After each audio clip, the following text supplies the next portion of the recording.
harder audience to please to the thirds and fourths, but no, we have a very good 5th and 6th class cohort here as well, so they'll be very interested in what you're going to be saying to them. So Jack, you were a student here. You sat in this hall, as I said, and you went down these corridors and you listened and did all your work and homework and everything like that. What are your favourite memories here from the school? Yeah, I remember wearing the uniform.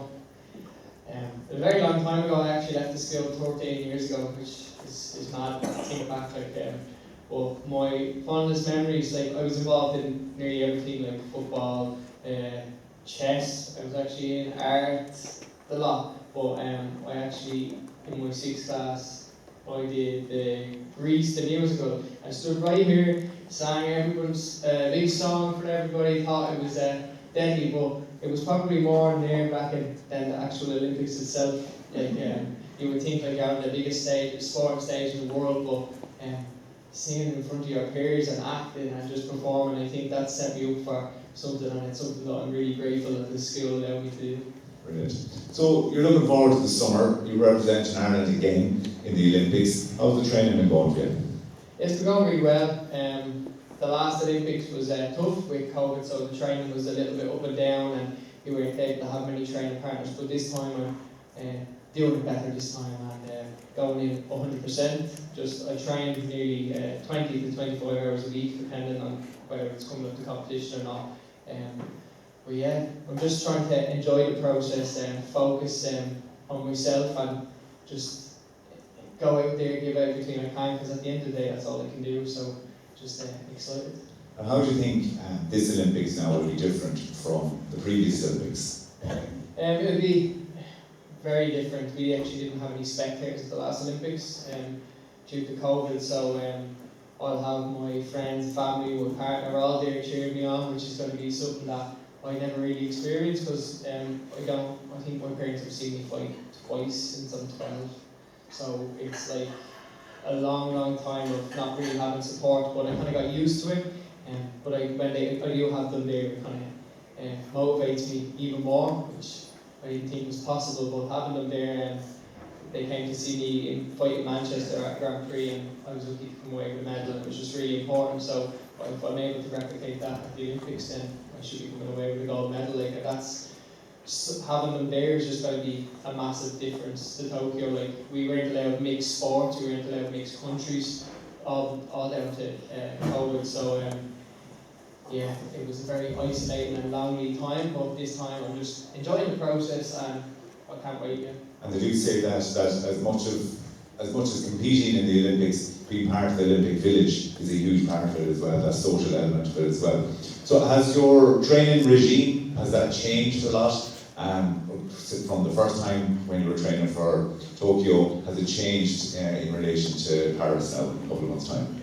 Yeah, in the lead up to Tokyo, I had to travel quite a lot for competitions, because for me competitions were training, because I didn't have the athletes here to kind of help me train and help me develop, so I was actually using my time in order to progress. And it's all well and good, but sometimes competition environment can kind of take its toll on you. So this time we've actually adapted in training partners from Spain, which I'm going to be using, bring them to Paris, who they didn't qualify themselves, but they're at a really high level. So I'm actually flying out to Madrid in the morning for a 2 weeks training camp, then back to Tenerife in a couple of weeks to train with them also. So it's going to be hot over in Paris in August, so we're just trying to adapt to the heat and just trying to replicate that environment as much as possible. And in relation to you saying you're flying off now to Spain tomorrow and then on to Tenerife, has the training calendar, has it intensified, or will there be tapering off now as you get closer to competition?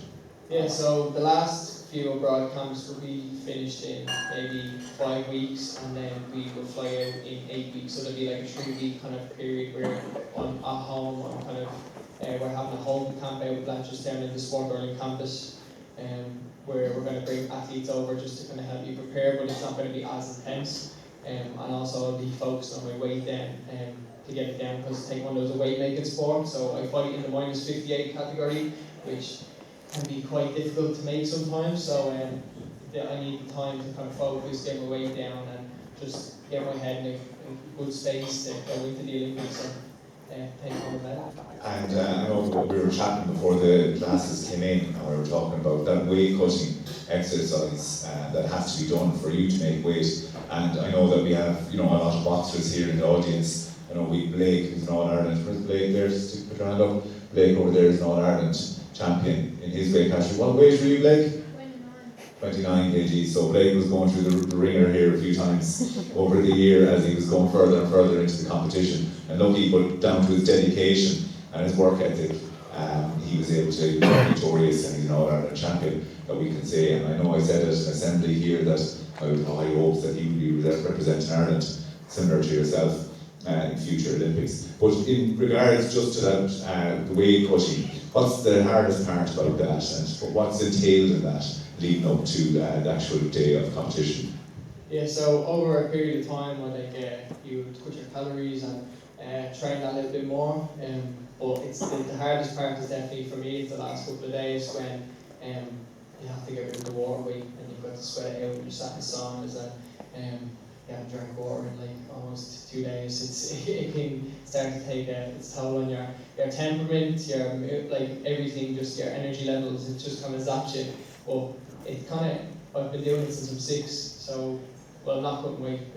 I'm not that unhealthy, but I've been doing the sport since I'm 6, and it's kind of it comes with the sport, so I'm used to it.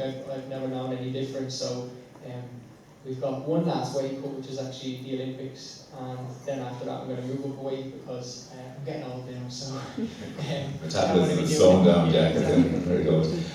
Look, moving on then from the weight, if we just focus in a bit more about school life and St. Thomas's and your time here in the school. You spoke about your favourite memories performing here on the stage. What did St. Thomas's or what did your primary school life teach you, or how did it help you arriving at this point in your life?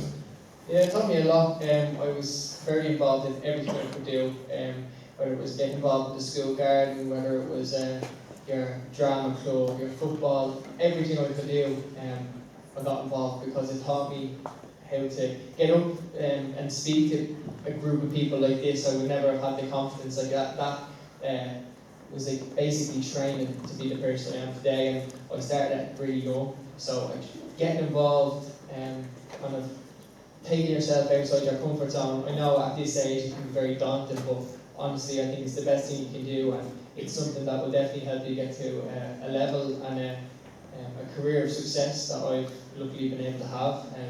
So yeah. And you talk about getting out of your comfort zone, and I know we're talking to 5th and 6th class pupils here at the moment, and I would be, particularly directing this towards the 6th class group.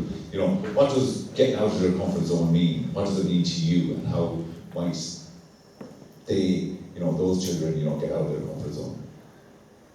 So I find that getting involved in as many things as you can. Don't just think, okay, I'm good at this one thing, I'm going to only focus on it, because maybe that won't happen, and you just need to, for me, I was lucky to have loads of different sports, and kind of one day something just clicked for me. So I allowed myself to get out of that comfort zone. I was heavily involved in Feroga, youth clubs, everything like that. So where I was going to weekends away on learning how to public speak at the age of 12, just kind of getting involved in basically everything. But even when you're in something that you're really confident in and you're more familiar with, there is ways that you can take yourself out of that comfort zone. For me, going into fights when I was a kid, I was very superstitious. I had to have my flip-flops before I fought, lined up with the ring. I had to have my bottle of water in a certain position and everything like that. But I realised that became something that I didn't need, an extra stressor, that if I didn't have that, I would kind of go in and get very nervous and be like, oh, I didn't do that. But by taking myself out of my comfort zone, I stopped doing a few of those things, or I would kick my flip-flops out of being in line with the mat, and just in matches that I knew I would win, so that I could show myself, okay, you don't need to be constantly in control and stuff like that. And I think that was really important. Because some things are out of your control. Exactly, they're always out of your control. In sport, you're never going to have just success. You're always going to have ups and downs, and it's learning to kind of come to terms with that is the best thing that I've done over the last few years, is learning that I don't have to be perfect all the time, and that it's okay to lose sometimes. And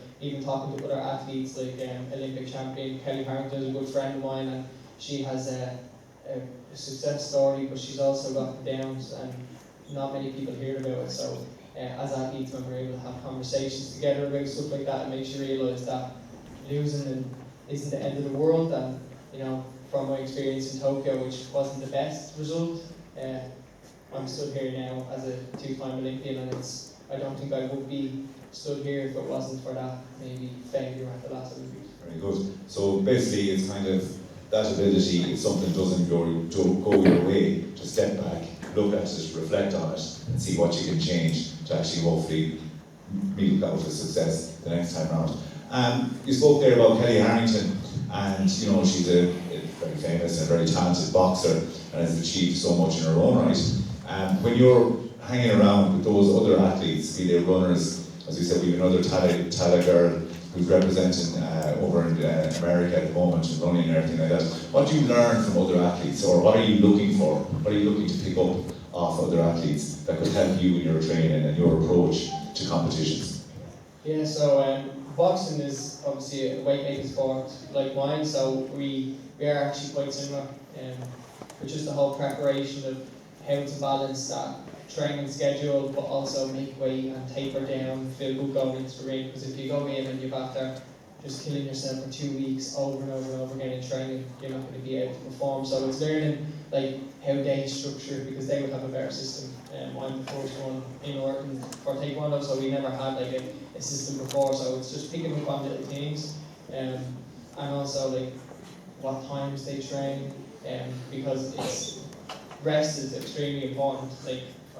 The older you get, the more you realise.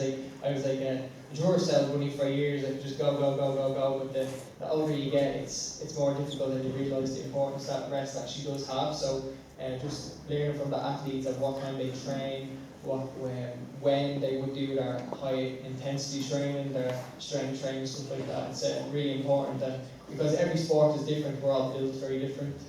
You've got your long distance runners will be built different to sprinters. So it's all just learning to adapt and learn from each other.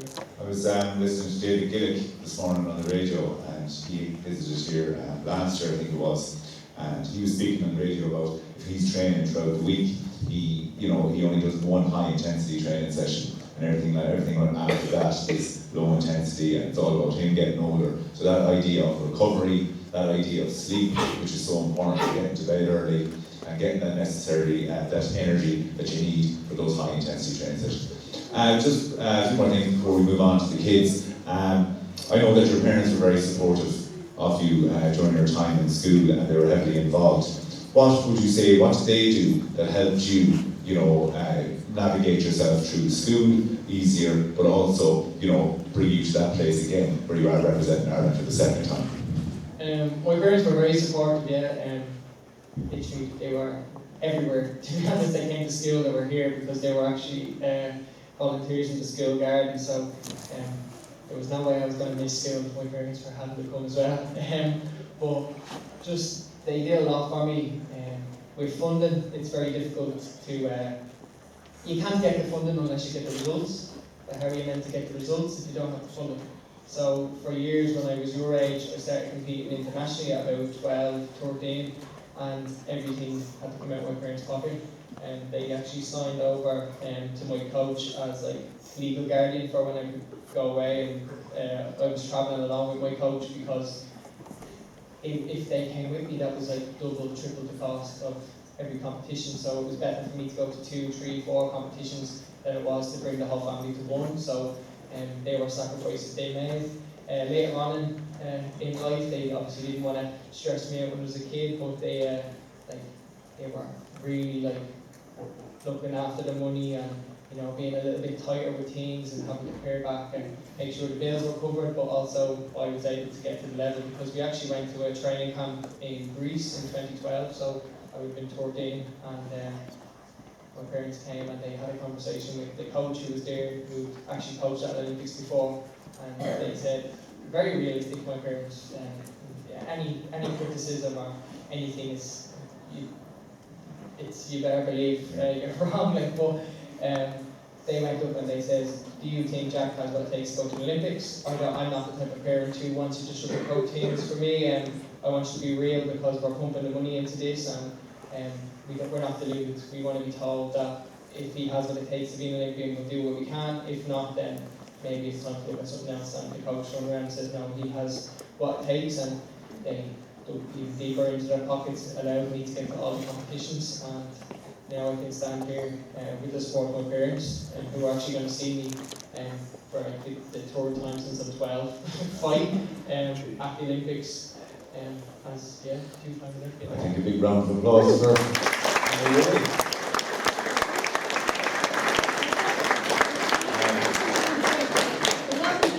Because funding is an issue, but Jack actually did an awful lot of stuff when he was your age as well to actually fund himself. He used his confirmation money or his community money to get himself to Taipei for the Youth Olympics. He had chickens and he sold eggs, he made cookies and he sold them, and he literally funded himself to go to a lot of competitions when he was your age, so it's doable. It's a sacrifice, isn't it? Don't let money put you off, you can always do it if you need to. Brilliant, thank you. Look, we'll move on to a couple of questions now, Jack, from a couple of our intrepid report. And we have now, I know if you do have 10 minutes after all this is finished, you'd be dying to run out the door, I'd say, at this stage. But we do have two representatives from Miss Wilson's class, and they do a podcast in the school, and they had a podcast interview with Leon, so if you wouldn't mind, we can do that after that. Okay, we'll take 5th class first. Mr. Preston, just follow the first bench first.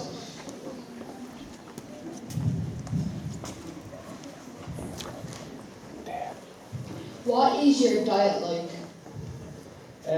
My diet, the older you get, the more restrictive it's become. But on a typical training week, I would, if I'm training hard, it's up to maybe 3,000 calories because I need to fuel for performance and training. And the amount of time I train is, it's high volume.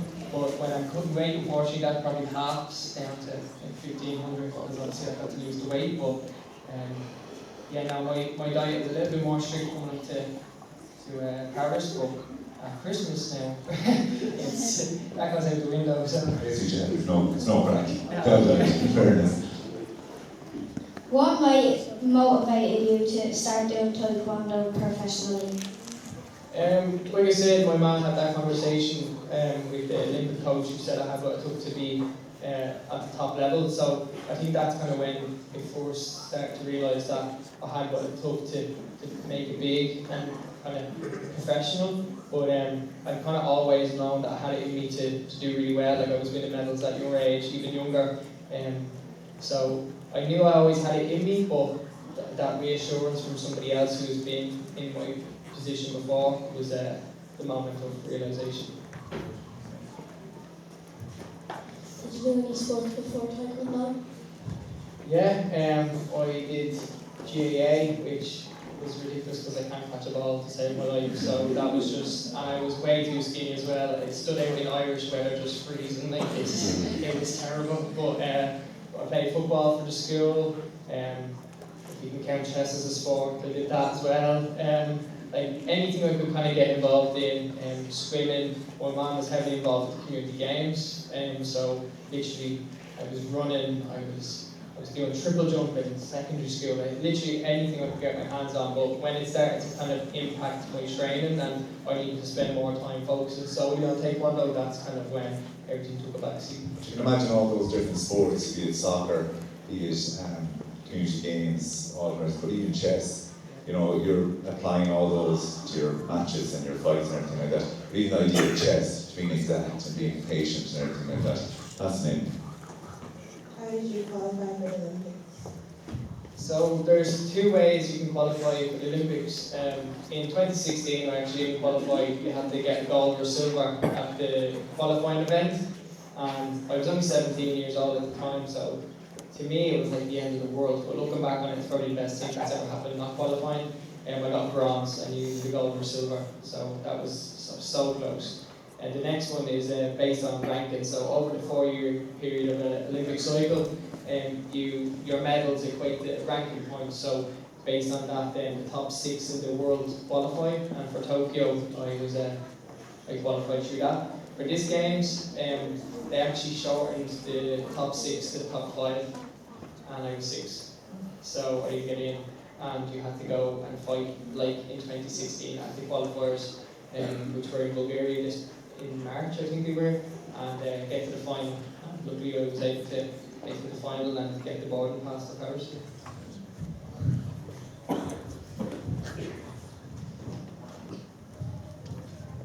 What are some of the things you had to sacrifice during your career? Sacrifice your typical secondary school life, which are with going to parties and seeing your friends and going out on the weekends and stuff, because I was travelling here, there and everywhere. Like, oh Jackie, you're coming out, we're going to the cinema on Saturday, sorry, we're going to be in Dubai.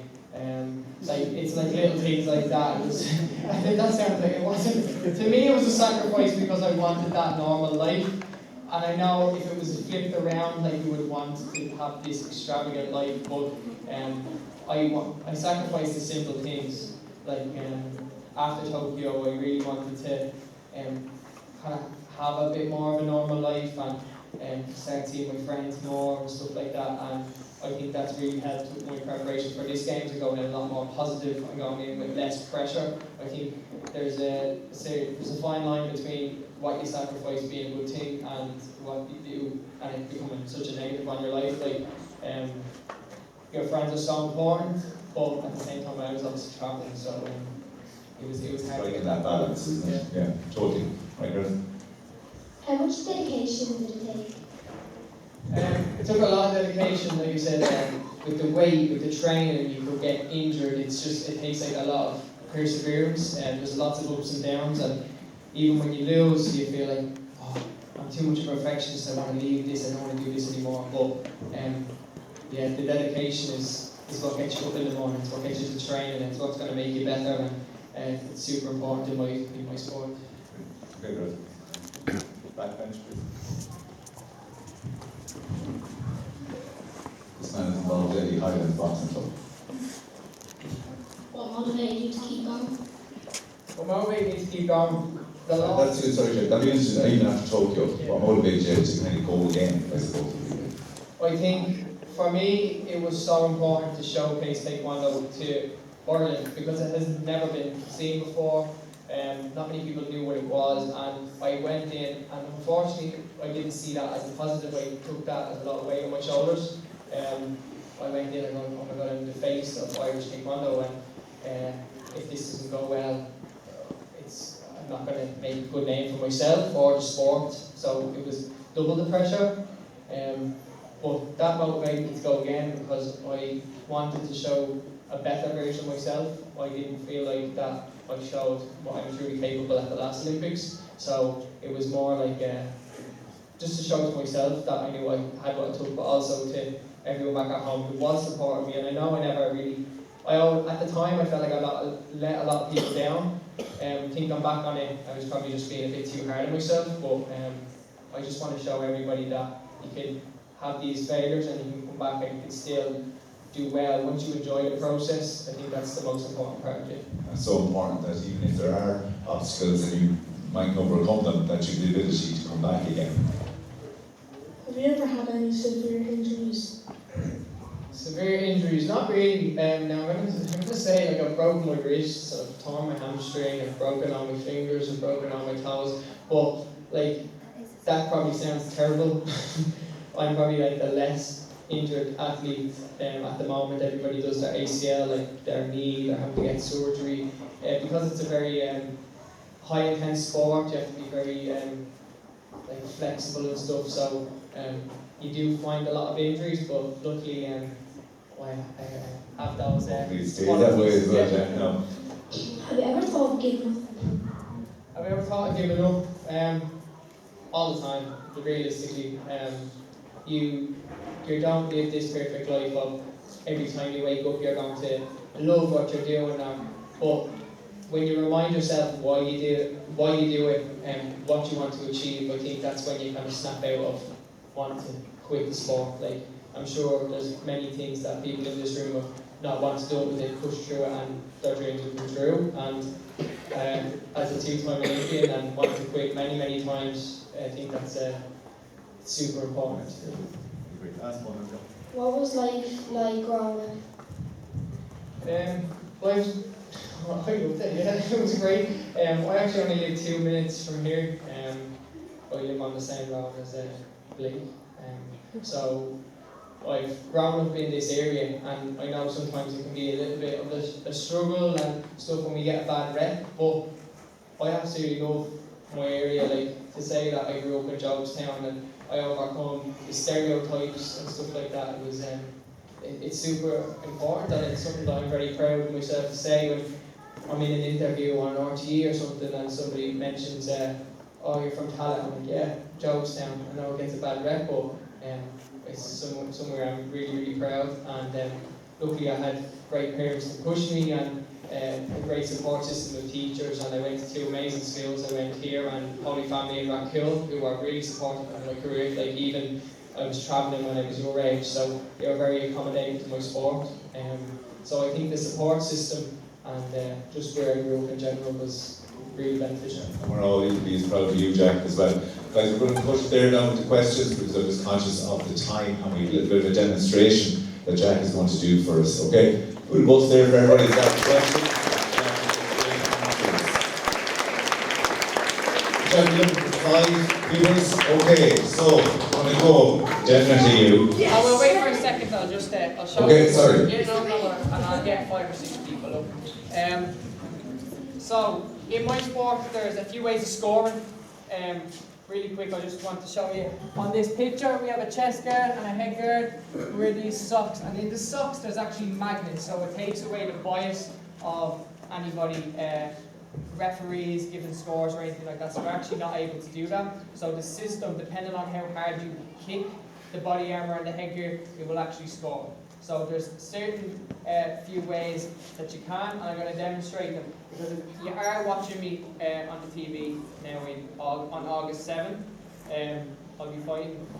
It can be very confusing. So if I kind of give you like a little quick rundown of how to score and the points, I think you'll understand it a lot better. So could I ask a teacher or a volunteer just to put, not a student, but a teacher to come up and hold the pad for me? I won't hit it too hard. Yeah,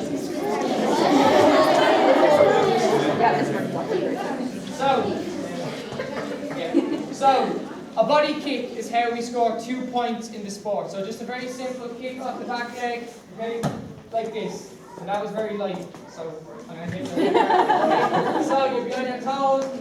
Oh, 2 points, okay, to the body. How do you think we get 3 points? To the head, okay? So, 3 points, okay? Now, trick question, how do you think we get 4? You can't kick them in the legs. So last group said that as well. 4 points is the easiest cue. Now, anyone know? I think I heard someone say it. Spin? Someone said spin, yeah.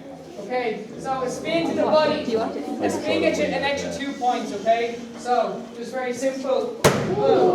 That's 4 points. Okay? How do you think we get 5? Spin to the head. Good, okay. Okay? So, well, that's a little bit more flashy than you'll actually see in the fight because the person's not kicking you back. Okay? You don't want to be on the receiving end of this. Right, look, you have a strong wrist, but otherwise it's kind of been flying at you. So, I'm going to run through it really quick, and then we're going to get 5 or 6 people up. Yeah? Okay, all good. Okay, so 2 points is to the body. Okay? So, 3 points to the head. A spin to the body is 4. A spin to the head is 5. Okay? I'm going to do a few kicks, and I want you to put your finger in the air of how many points it is. So if I kick to the body, you put 2. Ready? So, okay? 4, I did a spin. Then 3. Okay. How do I get 6?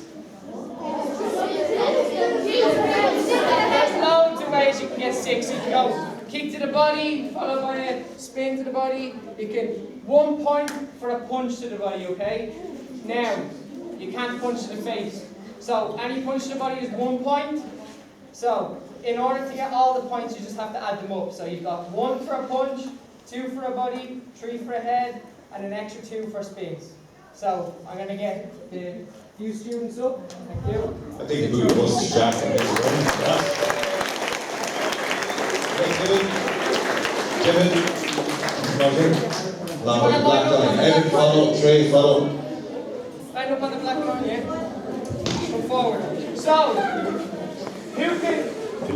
where do you think the best place to kick is with your foot? On your foot.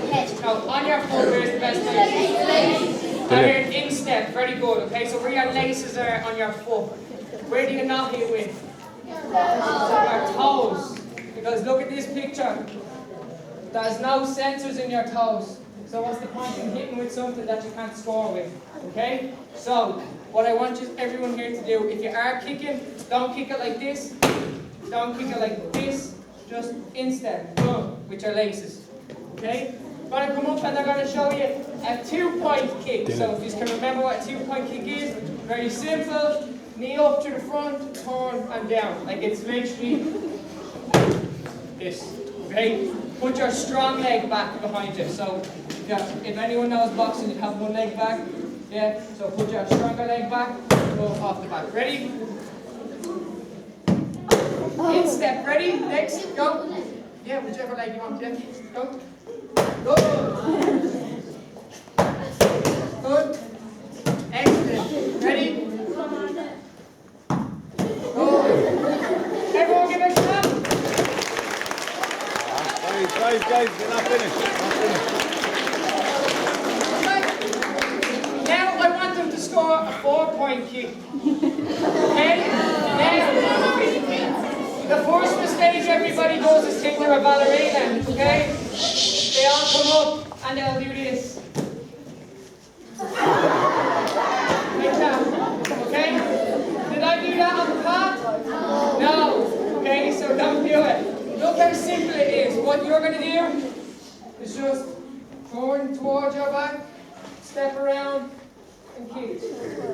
That's all it is. It's not. Okay? Don't overcomplicate. So just step around the back, boom, kick. Ready? Go. Yeah. Go. Now, I see something there. We call them flappy arms. Okay? Now, there's nothing to say because he's never done it before. But it's very important to have good cover. Okay? Same with boxing, having your guard up. For us, if they hit us, they're getting points as well. So it's very important that you keep your arms as close and as cover as possible, because if you throw your arms out here, this just says, kick me. Okay? This is the sign, kick me, and you're not going to do that, okay? So, a spinning kick, it's very easy to go like this. Yeah? But I want you to keep your arms in, okay? You're going to go again at the end. Ready? Go. Excellent. Yeah? Good. Ready? Yeah? And last one, go again, though. Keep your arms in. Oh.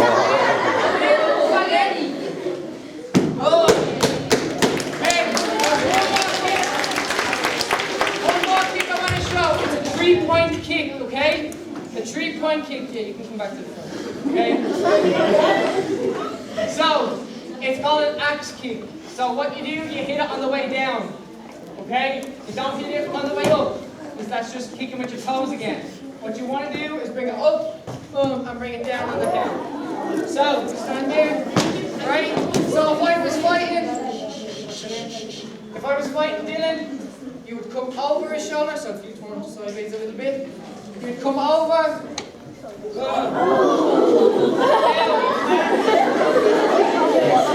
Then you would lick them. But luckily I'm flexible enough to be able to go over, okay? So, what I want you to do is bring your leg up and bring it down and slap it on the way down. Ready? Ready? Excellent. Go again. Ready? on, Dylan. Come on, you're allowed to send to the other. Go again, you can't go. You can't. Brilliant. Come on. Ready, up and down. Now you can get that. Go. Come on, you man there. Go.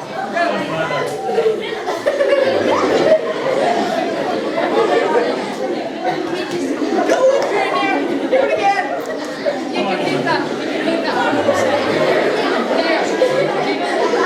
Right here. Go.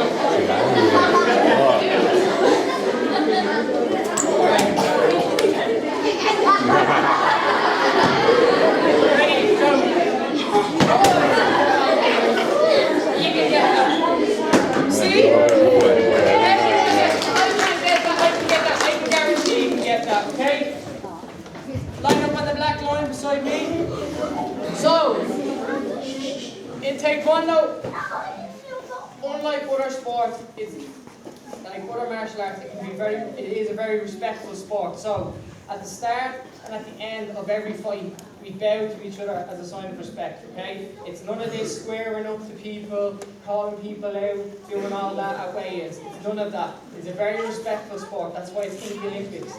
It's one of the only contact sports in the Olympics. I think it's the actually only kicking martial art, okay? So, at the start, we do something like this, it's called chariot and punye. It's just a very short bow. So I'm going to get everybody to stand up and we're going to do it together. Okay? Ready? Listen. Chariot. Punye. Give ourselves a clap. Okay, guys, sit down.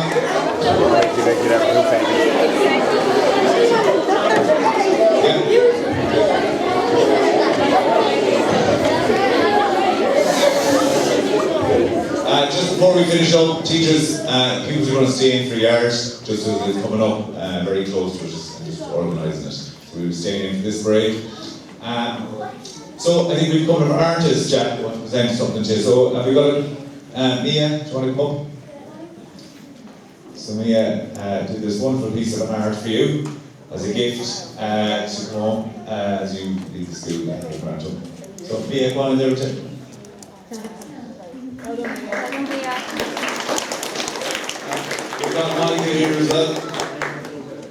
Thank you. Your picture. Very good. Thank you, Monica. I just want to say thank you very much. And just what Jack ended on there, I thought was very appropriate. That level of respect that's involved in Taekwondo. And Jack pointed out, it's not about calling people out. It's not about being, I'm going to knock the head of you or anything like that. It's respect. Everything we do here in the school is laid down in respect. Respect for everybody, respect for the building, the classrooms, the people that are in it. That's where it starts. That's where it starts. And it has to start with that. And just a little bit more art there that I can see. So come on up, guys.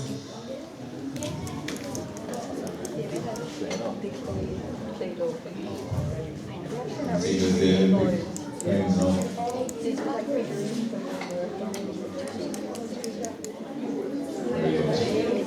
Look, to finish it all up, I want to thank you all, your attention, your listening, the people that volunteered, that got involved.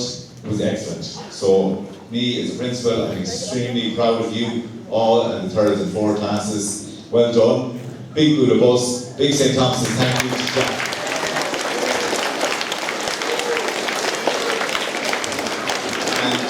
When your teacher calls you, stand up and go back to your class nice and quietly. Thank you guys, well done. Ah, there he is.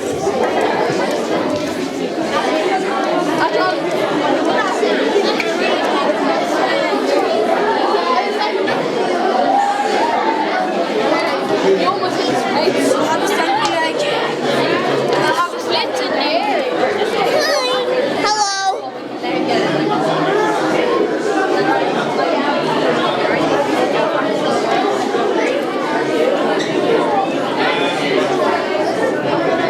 Stand up.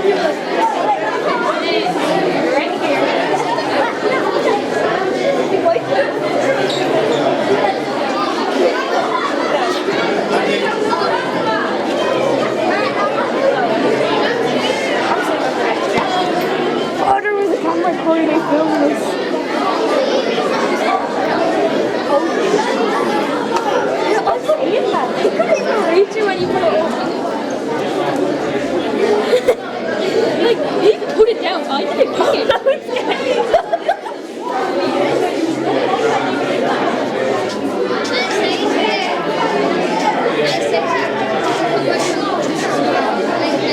He put it down for me. I didn't pick it. Where's that glass?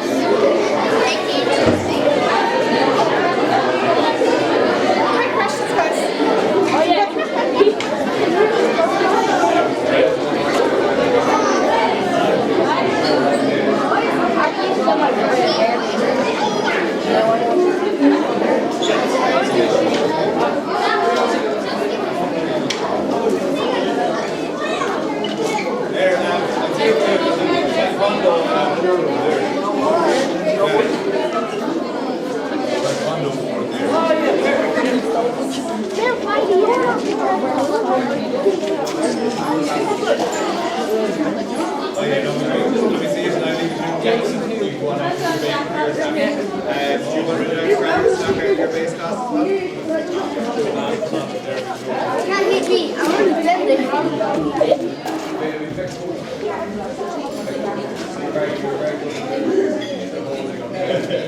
Just a little bit big.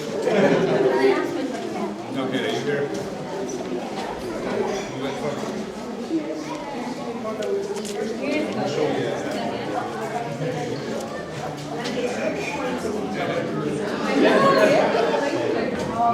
All right, Jim. Pretty fair, round up to your right. You're so tall. Are those kids all right? Jack, you know what to get you to sign this and I'll probably give you a fair play though. No.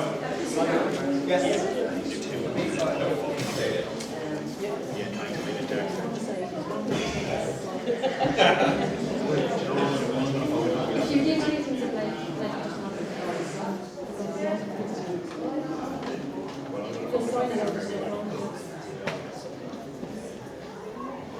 Jack, go tax a million, best of it. Couldn't be a nicer idea. Oh yeah.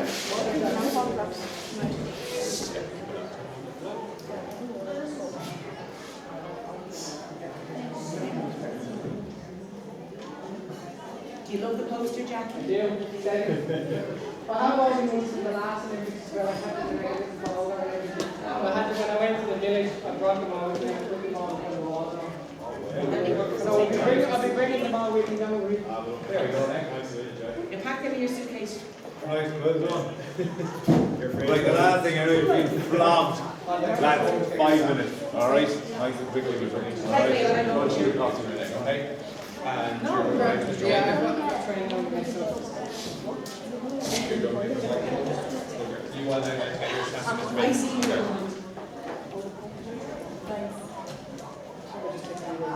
Sorry, that's good. We will do it. We don't want to get a big area. Just go to the city of maybe stand on them. Down a little bit, yeah. Just so you can get all that in there.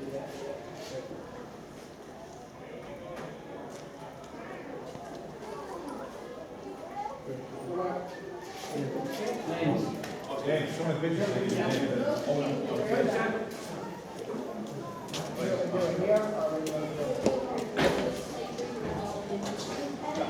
Yes. Thank you.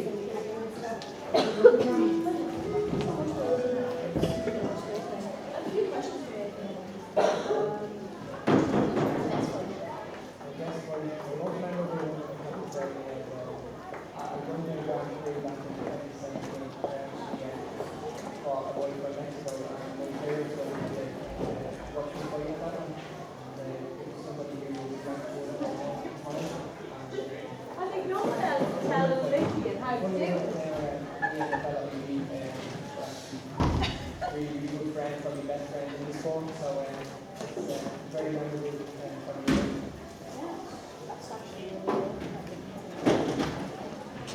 What is your favourite memory from being involved in this one? Favorite memory? Going to a Olympics, you know, saying I did. really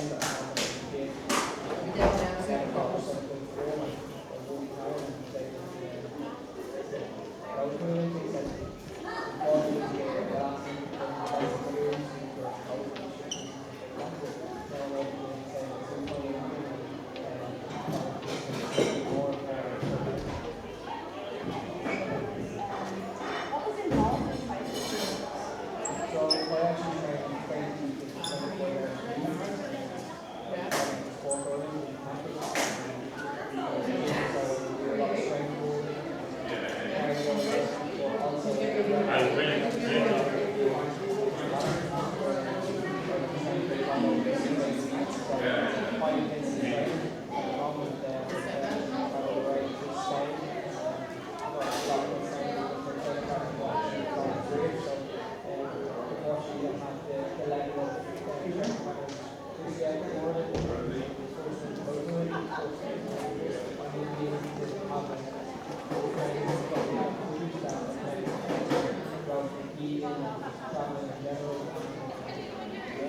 Yeah, well.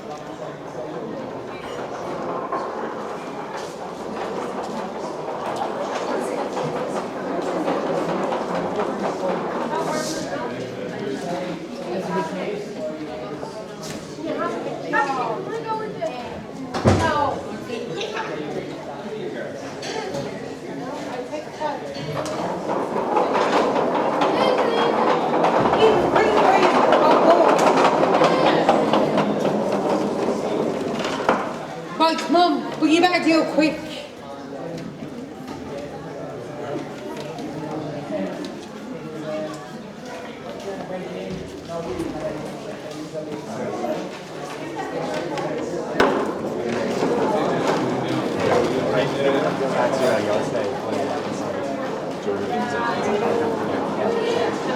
Yes.